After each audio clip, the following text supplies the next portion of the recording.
हमारे आदरणीय केशव प्रसाद मौर्य जी हमारे बीच में उपस्थित हैं। लगातार पार्टी के कार्यक्रमों को, सरकारी कामों को बहुत सघनता के साथ आगे बढ़ाने का काम करते रहते हैं। इसी क्रम में हमारे इस कार्यक्रम में उपस्थित हमारे पूर्व मंत्री एमएनसी चौधरी वीरेंद्र सिंह जी, हमारे पूर्व मंत्री सुरेश राणा जी, हमारे आरएलडी से विधायक भाई अशरफ अली जी, हमारे रमेश गौड़ कश्यप जी, ऋषिराज राजड़ जी, हमारे रामजीलाल कश्यप जी संचालक करें इस कार्यक्रम का, भाई प्रमोद सैनी जी, पुनीत द्विवेदी जी, पवन तरार जी, अनिल चौहान जी, विधानसभा कैराना के प्रभारी लोकेश दीक्षित जी, चेयरमैन हमारे अरविंद संगल जी, हमारे विजेंद्र कश्यप चेयरमैन साहब, हमारे सत्यपाल भूरा जी और मंच पर उपस्थित, क्योंकि बहुत सारे नाम हैं, समय का अभाव है, सभी से मैं माफी चाहते हैं, सभी का नाम लिया हुआ मानते हुए आगे बढ़ते हुए हम लोगों ने लोकसभा के चुनाव को लड़ने का काम आप लोग कर रहे हो और देश की सबसे बड़ी पंचायत का चुनाव आप लोग बीच में होने जा रहा है। जब देश की सबसे बड़ी पंचायत का चुनाव होता है तो हमारा कर्तव्य बनता है, हमारा दायित्व बनता है कि हम किसी भी प्रकार की कमी न छोड़े, किसी भी प्रकार की लापरवाही न छोड़े, क्योंकि अगर लापरवाही होगी तो हम सब लोगों के बीच में बड़े घातक परिणाम देखने को मिलेंगे। भारतीय जनता पार्टी की सरकार ने किसी भी सेक्टर में काम करने में कमी नहीं छोड़ी। सरकार का काम यही होता है, सड़क, बिजली, पानी, कानून व्यवस्था, चिकित्सा, शिक्षा, इन सब पर बेहतर परिणाम लाने का होता है। आप लोगों की सरकार ने कोई भी सेक्टर ऐसा नहीं छोड़ा जिस सेक्टर में बेहतर परिणाम न देने का काम किया हो।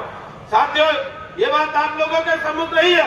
आप लोग भली बात ही जानते हैं कि समाजवादी पार्टी की सरकार के दौरान किस प्रकार का वातावरण यहाँ देखने को मिलता था, किस प्रकार की स्थिति यहाँ देखने को मिलती थी, किस प्रकार से महिलाओं के साथ अत्याचार होने का काम होता था, किस प्रकार से व्यापारियों से वसूली होने का काम होता था, किस प्रकार से व्यापारियों को पलायन के लिए मजबूर होना पड़ता था, किस प्रकार से किसान खेत में जा नहीं सकता था, बिजली देखने को मिलती नहीं थी, घंटा 2 घंटा बिजली देखने को मिलती थी, पता चलता था खेत तक किसान पहुंचता था तो खेत जैसे ही पानी देने के लिए गन्ने के खेत की तरफ बढ़ने का काम होता था, गन्ने के खेत में बदमाश बैठे रहते थे। जैसे ही गन्ने का महड़ा हिलता हुआ दिखाई देता था तो किसान वापस गांव में आकर के पीछा देखता था, उसके जूते चप्पल कहीं होते थे, फावला कहीं होता था, अपनी जान बचाने के लिए गांव में आकर के पीछा देखने का काम करता था। साथियों, ये वातावरण देखना होगा, ये वातावरण समझना होगा। ऐसे भी हालात देखे हैं कि दहशत का माहौल चारों तरफ देखने को मिला। महिलाओं के अंदर दहशत, नौजवान के अंदर दहशत, किसान के अंदर दहशत, व्यापारी के अंदर दहशत, और सीमा पार तब हो गई थी तब पुलिस के अंदर भी दहशत देखने को मिलती थी। पुलिस भी चौकियों पर ताले लगा लगा करके घरों में आकर के सुरक्षित होने के लिए मजबूर होती थी। उस वातावरण को समझने की जरूरत है।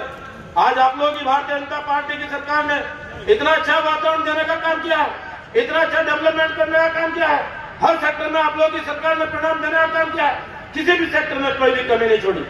अगर अपने जिले की बात करें, अपने लोकसभा क्षेत्र की बात करें, आप लोगों का लोकसभा क्षेत्र कैराना, इतने अच्छे हाईवे, सहारनपुर से दिल्ली, दिल्ली से देहरादून, मेरठ करनाल, पानीपत खटीमा और शामली अंबाला, 5-5, 6 हाईवे वाला अपना जिला, अपना लोकसभा क्षेत्र। आप लोग अगर नजर घुमाने का काम करोगे, आसपास में कोई भी जिला ऐसा नहीं मिलेगा, कोई भी क्षेत्र ऐसा नहीं मिलेगा जिस क्षेत्र के अंदर इतने बड़े बड़े स्तर पर इतने बड़े बड़े हाईवे देखने को मिले। ये आप लोगों की सरकार का परिणाम है, ये आप लोगों के प्रयासों का परिणाम है।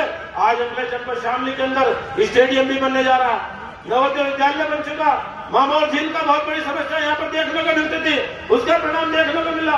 पीएससी कैंप की स्थिति, जो स्थिति जहाँ थी वो स्पष्ट होने का काम हो चुका है। इसके अलावा भी बहुत सारे काम ऐसे हैं जिनको हम घंटों भी बताने का काम करें तब भी कम पड़ेंगे। इसलिए साथियों, नौजवान भाइयों, सारी बातों को भूलना होगा। देश की सबसे बड़ी पंचायत का जब चुनाव होता है, उस पंचायत के चुनाव के लिए एक एक व्यक्ति ने, एक एक साथी ने जुट करके उसका परिणाम निकालने का काम करना है। देश के आदरणीय प्रधानमंत्री आदरणीय मोदी जी के द्वारा किस तरीके का वातावरण बनाना काम किया, कितने बड़े बड़े मसलों का हल करने का काम किया। धारा 370 कितना बड़ा मसला था, धारा 370 को हटाने के लिए जब संसद के अंदर चर्चा होने का काम हो रहा था, संसद के अंदर चर्चा के दौरान विपक्ष के लोगों ने अनेक प्रकार का प्रचार करने का काम किया, अनेक प्रकार की बातें करने का काम किया और ये कहने का काम किया कि यहाँ का वातावरण खराब होगा, यहाँ दंगे होंगे, फसाद होंगे।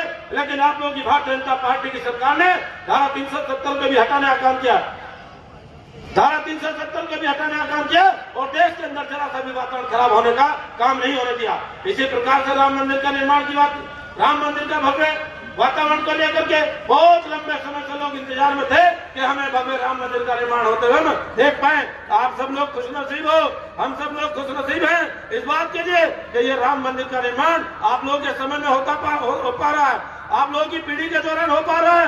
लेकिन तो बहुत लंबे समय से बहुत लोग बलिदान देकर के चले गए, उनके सपने थे, उनके सपने पूरे नहीं हो पाए। ये आप लोगों की सरकार की बदौलत संभव हो पाया है। इस प्रकार के वातावरण में काम करने का अवसर मिला। साथियों, बातें तो बहुत सारी है, लेकिन केवल एक ही बात पूछना चाहता हूँ।